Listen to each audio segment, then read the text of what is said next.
Remarks about the Parliamentary Service Amendment Bill and the commentary say that it provides a meaning of the term funding entitlement for parliamentary purposes for the Parliamentary Service Act 2000.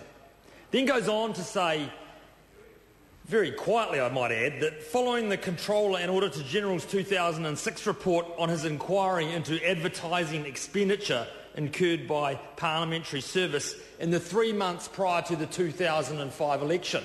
So it just quietly mentions that there was an inquiry done into election spending in 2005. And I think it would be remiss of me, Mr Speaker, if we didn't at least remind the public of how we got into this position and a little bit about that review, Mr Speaker.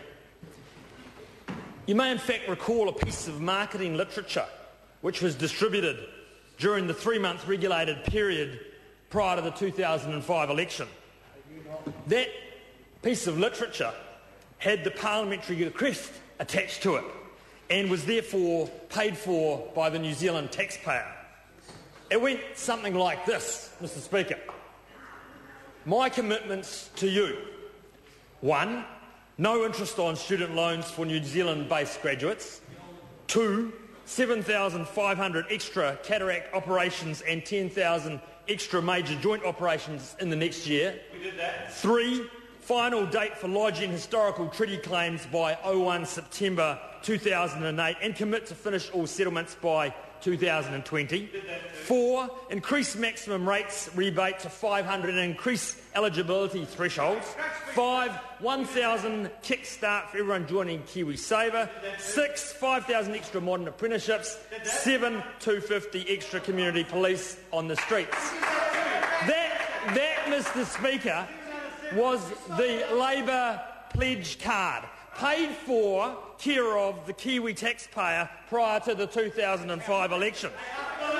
Mr Speaker, the cost of this promotion was $446,000, an additional investment of some $7,500 per electorate.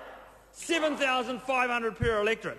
It was part of a wider taxpayer-funded campaign in the 3-month period prior to that general election of some $800,000, which approximated to an additional spend of some $13,000 per electorate.